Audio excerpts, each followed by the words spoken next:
Hi guys, first off please excuse my hair and general appearance. I've literally just come back from the gym and I thought let's film a video when I'm in something other than pyjamas, because I feel like the past few videos I've been in pyjamas, or maybe you haven't noticed, but yeah, I haven't really been out anywhere, so I stayed in my comfy clothes. But now I have been out, and even though I'm sweaty, it's a little bit more presentable than Jimmy Jammies.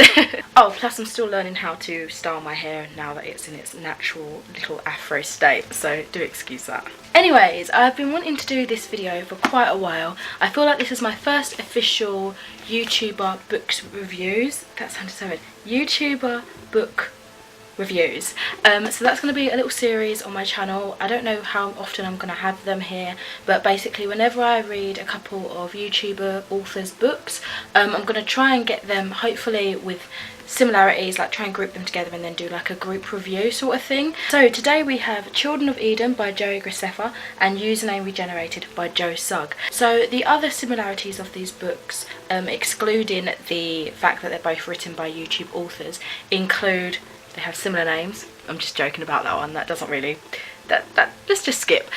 So they're both kind of dystopian sci-fi-esque themes in genre. They both feature sort of other worlds or a enhanced Earth. And so I thought it'd be best to group these two together. Now I will say this is a first in a series and this is a second in a series. I do have a review of Username Evie, which is the first in this trilogy or series. I'm not too sure how many books there are. That is going to be linked in the description or in a card. I did a joint review with another book. I think I just did a joint review because they were both like graphic novels. There's nothing really similar between them two. But please, when I get to this book, make sure you watch that review or at least read the book or something before you watch this, because I don't want to spoil anything for you, because obviously me reviewing this will spoil the first one if you haven't already read it.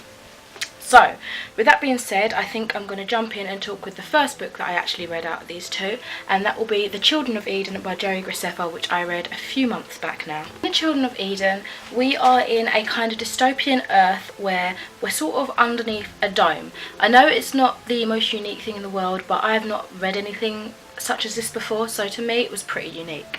We are following Rowan, and she is a second child. Now families under this kind of Earth are not allowed more than one child because they're trying to do population control measures, and basically being a second child is basically a crime in itself. So she is in hiding for the whole of her life. She's trying to make the best of the life that she can, you know, despite the fact that she's not supposed to exist. She can never go to school, she can't make friends, she basically lives through her twin brother. She absorbs all the stories that her brother Ash tells her about school and life and friends and just the outside world. And if I was in her shoes, I'd probably be very envious of the fact that I can't do any of the things that my brother's telling me about. But she takes it on quite well, and you know, she's always trying to be cheerful in what she can do, at least, because at least she's alive, you know. So that's kind of a brief synopsis that I'll give you there. I ended up really loving this book. I gave it a full 5 stars. I really didn't know what to expect when I went into reading this. It honestly was a cover by, I didn't even realise the name Graceffa there. I used to watch him when I was a little bit younger, but I don't really watch him now,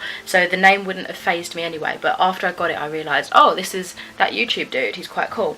But the cover is what really got me. It was beautiful, really stunning. I loved the colours on it, and then I read a bit of the synopsis and I was like, oh, this sounds really good, and I'm glad that I really enjoyed it. The narrative was really enjoyable, and from the beginning we had quite a strong world building and the beginnings to a really interesting plot. This was shown as like a present but sort of futuristic, almost technological enhanced paradise, because they're living under a dome called Eden, but they're still on the Earth, if that makes sense. So everything underneath is supposed to be like perfect and desirable, like the Garden of Eden in biblical terms.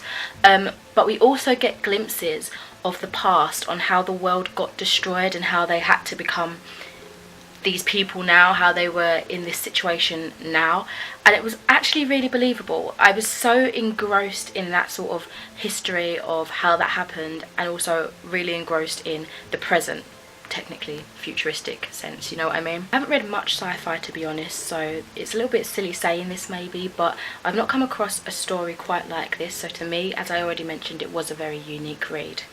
Joey certainly has some talent as an author, but I'm really happy that he mentioned that he did have help from another author. I'm glad he didn't try to hide it in the sense of a ghostwriter that some authors I know have done in the past.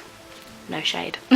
I think I'm surprised at how much I enjoyed this, purely because it kind of reminds me of Only Ever Yours. And if you guys saw my rant review about that, again I'll link that around somewhere, you know I really didn't like it. So it's strange that this has kind of similar, I don't know how to describe it, similar points maybe, similar themes somewhat, but I really hated that one and really loved this one. They're very different in themselves, but they share a common kind of factor, I suppose. I think I'll leave it with this one here by saying I love how it wasn't a complex story, like it was easy to understand and follow, but within that story we had so many intricate layers, the characters had so much depth to them, the story was interwoven in such an awesome way.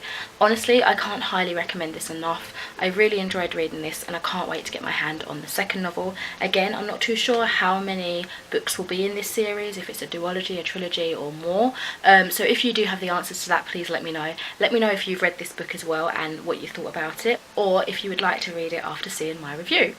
I will like to mention that on my Goodreads I have a section where it's got like the spoilers removed, so if you want to know my in-depth views on the story and know a little bit more spoilery stuff, if you've read it, feel free to check that out. I've also got a little bit more on that review than I've spoken about here, just because I'm conscious of the time and I know I've got to review a second book as well. Okay, and secondly I'm going to be reviewing Username Regenerated by Joe Sugg. This is Zoella's brother. He also has, you know, a YouTube channel as well. Again, I didn't pick this up like the first time I saw the first book, Username Evie.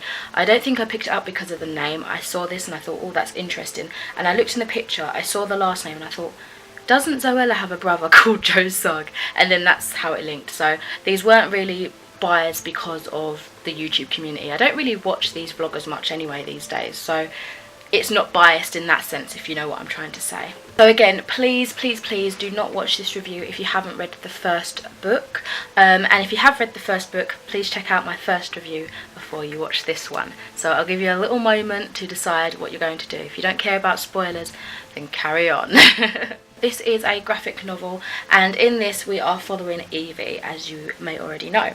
Evie has safely returned from Escape, which is her kind of world in the computer where she can just literally escape. She can literally go through the world and just give herself peace of mind, explore the world, explore the characters and be with herself, basically away from real life. However, she's desperate to return because a lot of things happened and a lot of things are unanswered, and basically she just doesn't feel complete without escape. She has some issues trying to figure out how to get back into that world. Her friend Lionel offers her help and things don't go as planned. So I think that's where I'll leave that synopsis for this book. Unfortunately, I gave this a 2.5 stars. I can't remember how many stars I gave the first one. Maybe a little bit more, maybe a little bit less, but so far this series isn't that highly rated in my opinion. It's alright, but it's not the best thing I've ever read. I will say that I like how Joe was so quiet in the introduction. He's basically said that he wanted this world to have more than one book, so if things don't go to plan, I feel like he's not shot himself in the foot by saying this is how many books the series is going to have. So it could easily finish here, I think, but I'm pretty sure there is a release date for the third book. I'm not sure when it comes out though, so yeah, I don't know, I just thought I'd mention that. Very clever wording, I think. Honestly, I think this series is just going to be kind of so-so for me, just because I've not hit a point where I'm thinking, wow, this is awesome, I'm loving the story, I'm loving the characters, I'm loving everything about it. It's just not that way inclined for me, unfortunately. I did like the storyline of this second novel, and just in general I guess I like the storyline. I just feel like it's not very well executed for me, and in that case it ends up leaving a flat kind of ending and a flat kind of outcome overall. A lot of the characters really annoyed me. It frustrated me that after everything that happened in the last book, Evie was more distraught about a boy basically. I just thought that wasn't very realistic, kind of annoying and very tropey. I will say I did enjoy the art more in this, but I still think the characters kind of look a little bit weird. Like they look, you know, I've mentioned already, they look like not overly beautiful characters, they just look normal. But the way they're drawn, some of them look quite harsh and it's a little bit weird. I don't know, it's a different style, it's very unique. I will say I appreciate it a little bit more in this one. I'll give you some examples. I don't want to spoil anything, but I'll give you some examples. There we go. It's a little bit harsh, very old school cartoony, maybe comic book-esque, I don't know. I will say though, I can't get over how stunning the background sceneries are. The ones that are mainly like double spread, again I'll show you an example of that. They're usually where it's like the end of a part, they'll show it, for example there. Oh, it's just gorgeous. I think the colours really work well together and it shows the talent beautifully. So I will say this artist has a beautiful skill in background scenery and stuff. I'm just not overly keen on the character drawing. But I mean, that's all down to personal preference. You guys might like it, you guys might not really care about that sort of thing, but I thought I'd mention it anyway, you know, just to cover everything in this review. Like the cameos of Joe within this book, I thought that was quite funny, and I enjoyed kind of playing a little bit of a hide and seek to find the Easter egg sort of thing. That was quite cool. Overall, again, it's just a so-so read for me. Some of you may look at this, read the blurb and think, oh, that sounds more like it's for me. So go ahead and give it a go if you think you'll enjoy it. I think I will continue on if I see the third one about for a good price, but I'm not in any rush. Okay guys, so that is it for my reviews. Do let me know if you're interested in me carrying on this kind of YouTuber book spotlight review. I'm not too sure what I'm going to call it yet. You'll probably already know by the title. I am interested in picking up some more YouTuber books. My cousin's got a few of the like biographies and stuff of some of the YouTubers that I might borrow off of her if you guys want to see more reviews like that. But for now, I'll leave this video here. Thank you ever so much for watching. Let me know if you've read these books and what you thought, and I'll speak to you in another video soon.